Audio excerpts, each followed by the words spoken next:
Hello everyone. So this is a video all about derivatives of the germ layers.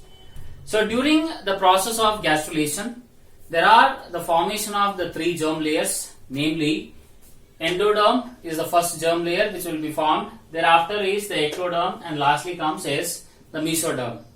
So as we have discussed in the earlier videos, that is during the gastrulation, the significance of the germ layer is to form the future tissues and the organs in that of the embryo or the fetus. So what are those organs? What are those tissues which are being formed by the help of these germ layers? So that we'll discuss in this video. So derivatives of the germ layers. So what are those derivatives which are being formed by the three germ layers, ectoderm, mesoderm and endoderm? To start with the ectoderm is a germ layer which can be divided into outer ectoderm, neural crest and neural tube. So these are the three regions of the ectoderm which will give rise to the various of the organs in case of the fetus. So from the outer ectoderm, there is a formation of the epidermis. So generally you know that the skin is made up of the three layers, where the outermost layer is called as epidermis, below that is the presence of dermis, and below that is the hypodermis. So this outermost layer of the skin is being derived from ectoderm. Thereafter is the hair follicle, so that is being derived.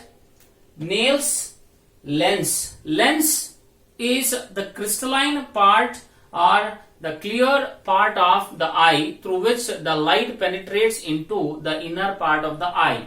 So that lens is being derived from the ectoderm.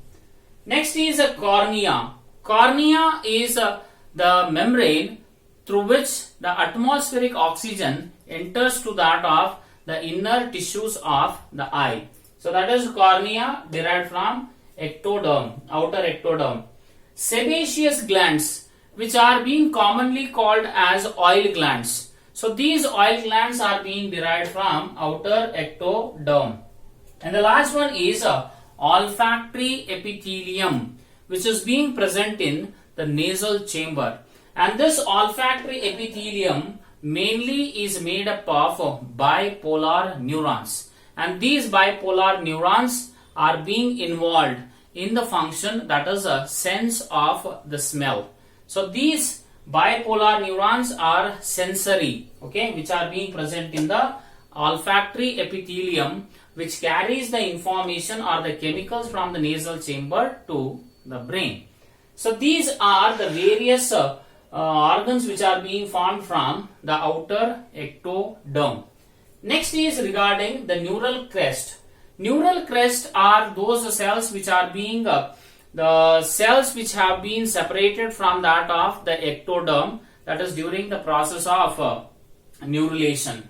And this neural crest gives rise to peripheral nervous system, where this peripheral nervous system generally consists of sympathetic as well as the parasympathetic nerves mainly.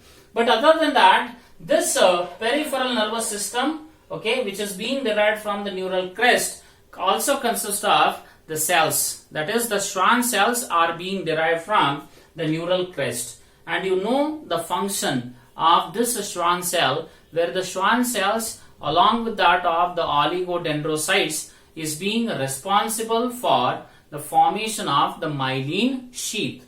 And along with that there is presence of the neuroglial cells, where 70 to 80% of our brain is made up of the neuroglial cells. So those neuroglial cells are also being derived from the neural crest. Next is adrenal medulla, the middle portion of the adrenal gland, which mainly secretes the two hormones, that is epinephrine and norepinephrine. So that adrenal medulla is being derived from neural crest. Dentine of the teeth, the outermost layer, so that is just below to that of the enamel, you can find the dentine. Okay, so that has been formed from the cells called as the odontoblast. So those odontoblast cells which forms the dentine, so that dentine is being derived from the neural crest.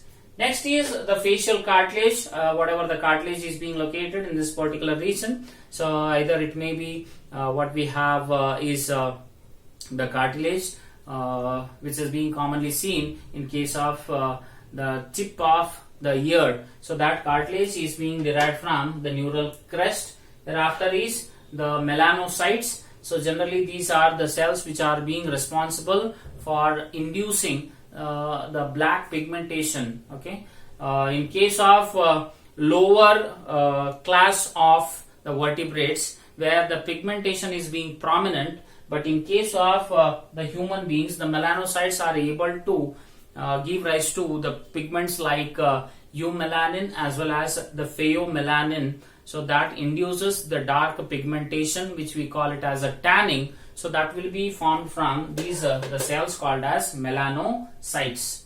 Next is the neural tube. So neural tube give rise to the brain. Okay. Thereafter is the pituitary. The entire pituitary is being formed from the neural tube, which is being derived from the ectoderm. Thereafter is the formation of the spinal cord, and motor neurons are also being derived from the ectoderm, and retina. Retina, the sensory part of the inner part of the eye, which is being responsible for sending the signals from that of the eye to the brain. So that retina is also being derived from the ectoderm. So these are the regions, these are the organs which are being produced from that of the ectoderm. Now let's move to that of the next part, that is the mesoderm. So mesoderm generally is the layer which is being derived from the ectoderm, and this mesoderm is where we have classified into three parts. One is called as the intermediate mesoderm, lateral mesoderm, and paraxial mesoderm. Now what are the organs are being derived from the three different types of the mesoderms? So that we'll discuss here. So in case of the intermediate mesoderm, so this intermediate mesoderm generally gives rise to the urinogenital system mainly, because here you see it consists of the kidney as well as the ureter. Thereafter is adrenal cortex. So this adrenal cortex is being responsible for the secretion of different types of hormones like glucocorticoids, mineralocorticoids, or the steroid hormones like estrogen and testosterone. So that is being done, that adrenal cortex is being derived from mesoderm, whereas adrenal medulla is being derived from the ectoderm. Next is gonads are being derived from mesoderm. Remember, gonads here refers to the ovary and the testis, but mesoderm does not give rise to the formation of gametes. It is only responsible for the formation of gonads, but not the process of gametogenesis. Next is the vagina, uterus, and uterine tubes. All these three are being derived from intermediate mesoderm. Next is in case of the lateral mesoderm. Lateral mesoderm gives rise to blood cells. Either it may be RBC, it may be WBC, or platelets. So all those blood cells are being derived from lateral mesoderm. Blood vessels like arteries, veins, okay, all those are being derived.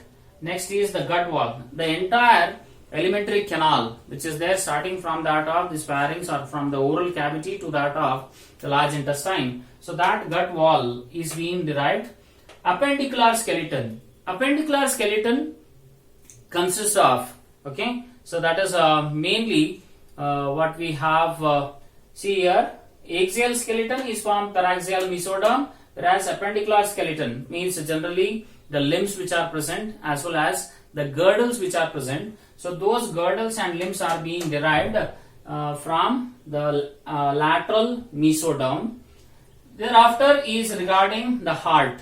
The outermost layer, epicardium, middle layer myocardium, and innermost layer is the endocardium. So all the three layers of the heart are being derived from mesoderm, and the outer layer of the lung, which we commonly call it as the parietal pleura. So that parietal pleura is being derived from lateral mesoderm, right?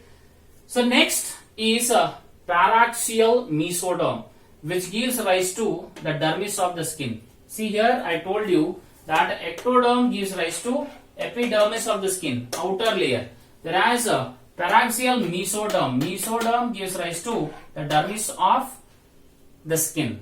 Thereafter here is axial skeleton, appendicular skeleton, axial skeleton, together derived from mesoderm. But when we specifically mention lateral mesoderm will give rise to appendicular skeleton, and paraxial mesoderm will give rise to axial skeleton, where generally this consists of the skull, rib cage, as well as vertebral column. So that is axial skeleton, and the muscles, which includes the axial skeletal muscles as well as the muscles of the limb. Either it may be the forelimbs or it may be the hind limbs. So that is being derived from the paraxial mesoderm.